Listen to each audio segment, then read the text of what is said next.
নমস্কাৰ ষ্টুডিঅ'ত মই এলিজা এই মুহূৰ্তত নিউজ লাইন এনি দৰ্শকসকলক দিব বিচাৰিছো এটা বিগ ব্ৰেকিং নিউজ। অৰুণাচলৰ পৰা অপহৃত 2 অইলৰ বিষয়ৰ মুক্তি বিচাৰি ভিডিঅ' প্ৰেৰণ ম্যানমাৰৰ ঘন অৰণ্যৰ পৰা আলফাৰ অপহৰণ কৰা ব্যক্তিৰ এয়া দ্বিতীয়টো অপহৃতৰ দ্বাৰা প্ৰেৰিত ভিডিঅ' বাৰ্তা। আমি পুনৰ জনাব বিচাৰিছো অৰুণাচলৰ পৰা অপহৃত 2 অইলৰ বিষয়ৰ মুক্তি বিচাৰি ভিডিঅ' প্ৰেৰণ ম্যানমাৰৰ ঘন অৰণ্যৰ পৰা আলফাৰ অপহৰণ কৰা ব্যক্তিৰ এয়া দ্বিতীয়টো অপহৃতৰ দ্বাৰা প্ৰেৰিত ভিডিঅ' বাৰ্তা।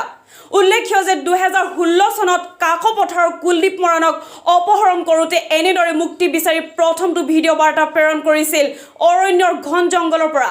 বিগত 20 ডিচেম্বৰত অৰুণাচলৰ ডাইনৰ পৰা অপহৃত হৈছিল 2 বিষয়া। মই Shri Pranab Kumar Gogoi, Quippo oil and gas কোম্পানীৰ এজন খনন বিষয়া। কোম্পানীৰ লগত হোৱা সংঘাতৰ বাবে আলফা IA আৰু NSCNে মোক আজি প্ৰায় এমাহ আবদ্ধ কৰি ৰাখিছে। আজি এমাহ হৈ যোৱাৰ পিছতো কোম্পানীয়ে মোক মুক্তিৰ বাবে কোনো ব্যৱস্থা গ্ৰহণ কৰা নাই। সেয়ে কোম্পানীক মই ইয়াৰ 2 সংগঠনৰ লগত কথা পাতি মোৰ সোনকালে মুক্তিৰ ব্যৱস্থা কৰিবলৈ অনুৰোধ জনাইছোঁ।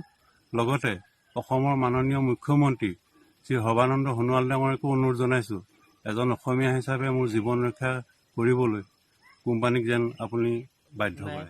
राम कुमार, घर बहादुरपुर, थाना अलौली, डिस्ट्रिक्ट खगड़िया, बिहार का निवासी हूँ।